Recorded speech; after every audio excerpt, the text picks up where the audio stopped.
OYO शैतान के याद कयम शैतान मथा ला बिस्मिल्लाह थी वे मर।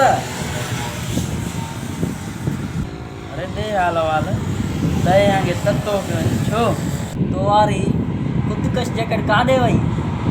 अरे खुदकश जैकेट वठी अचां हाँ पर वरी सोचम वॾेरो त मरी वञे हा पर वरी सोचम यार मुंहिंजो प्यारो दोस्त बि मरी वेंदो। हलण पुजे पाण खां कोन लख लानत गोॾनि ते थोरो वरी असां ते। अरे आख़िर वॾेरे जो थींदो छा।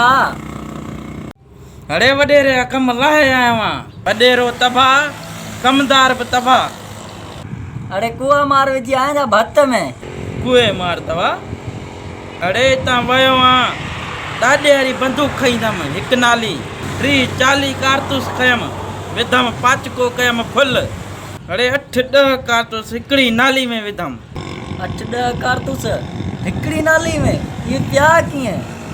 अड़े पजी आ दोसुनि में छींह वांगे गजगोड़ करे घिड़ियो मान हवेली में चारों तरफ बारूदी बारूदो धुआं ही धुआं। धुआं ही धुआं तो में या गिरत आई किथां।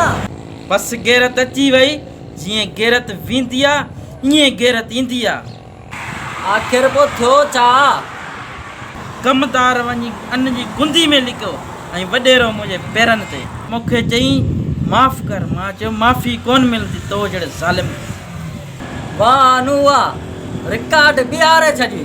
वॾेरे खे मां चयुमि जहिड़ी करणी तहिड़ी भरणी ऐं जीअं तो मूंसां ऐं मनू सां कयो ईअं तोसां बि कबो। कारो मुंहुं करे गॾह ते चाढ़े ऐं सॼे ॻोठ में रुलाइबो ऐं ख़बर पए दुनिया खे त कीअं ज़ालिम जो अंजाम थींदो आहे। वॾेरे खे गॾह ते विहारी ख़ाली वॾेरो कमदार बि गॾु हुयुसि कारो मुंहुं करे गॾह ते चाढ़े जी साॻो जी असां सां कई ईअं वॾेरे सां कयो सॼे ॻोठ में रुलायोमांसि। पोयां ॿार घोड़ी घोड़ी बुजा ठुकूं छेणा वॾेरो मजाला जे कंध मथे करे ऐं कमदार खे जीअं नांग खाई वियो हुजे। पोइ छा थियो। पोइ वरी वॾेरे खे कढी छॾियमि ॻोठां। पोइ वरी ॻोठ जा वाली वारिस असां हुयासीं। पोइ वरी मुंहिंजा नारा पिया लॻनि बाक़ाइदे। अनु त पोइ असां ॻोठ हली सघूं था।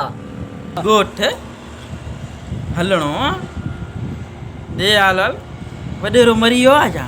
हे जो तूं वॾेरे खे कढी आए हाणे ॻोठ त असांजो थियो न। अड़े ॻोठां ख़्वाब में कढियोमांसि। अड़े मनू इन्हनि ज़ालिमनि खे असां ख़्वाब में ई त मारींदा आहियूं। हक़ीक़त में ग़रीब माण्हू केरु इन्हनि खे पुॼंदो।